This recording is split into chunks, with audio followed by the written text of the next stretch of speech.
എൻ്റെ പേര് സ്വാമിദാസാണ്. ഇപ്പോൾ ചൂരമലയുള്ളത്. ഇവിടെ നോക്കുമ്പോൾ നല്ല രാത്രി ഉരുളുപൊട്ടിയതാണ്. ഇവിടെ സ്കൂൾ ഹോട്ടലുള്ളത്. കുറേ വീടുകൾ പോയിരുന്നു. എൻ്റെ മകള് ഇവിടെ പഠിക്കുകയാണ്. അവിടെ വിവരമൊന്നും അറിയില്ല.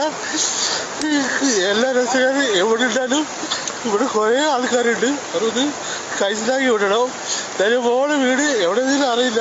തെരഞ്ഞുകൊണ്ടിരിക്കുകയാണ്. ഇതാണ് നമ്മളെ മുണ്ടക്കായ് ഇപ്പൊ പൊട്ടിയിട്ടുള്ള അവസ്ഥ. ഇതാണിതാ അലിക്കാക്കന്റെ പെര ഇതൊക്കെ നിൽക്കുന്ന ഏരിയയാണിത്.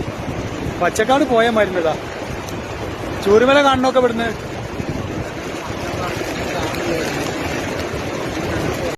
ഞാനിവിടെ തന്നെ ആയിരുന്നു താമസം. ഞാന് ഇതവിടെ ആ തറ കണ്ടില്ലേ, എല്ലാം പോയി.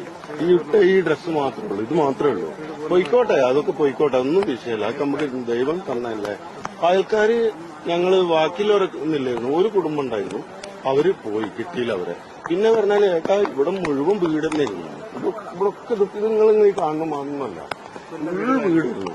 10, 300, 250 വീടിന്റെ അടുത്ത് ഇവിടെ ഉണ്ടായിരുന്നു. മരണസംഖ്യ എന്ന് പറഞ്ഞാൽ എത്രയൊന്നും പറയാൻ പറ്റില്ല. നമ്മൾ ഇനിയിപ്പോ കുറച്ച് കഴിഞ്ഞാൽ നമ്മളെ കുടുംബത്തിൽ എത്രയും ആൾക്കാരുണ്ടായിരുന്നു എന്ന് അറിഞ്ഞാൽ മാത്രമേ അറിയുള്ളൂ സാറേ.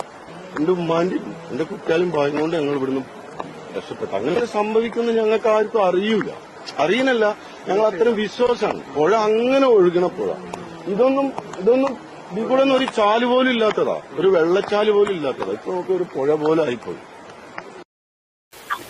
നമ്മളെ ഞെട്ടിപ്പിക്കുന്ന കാഴ്ചയാണ്.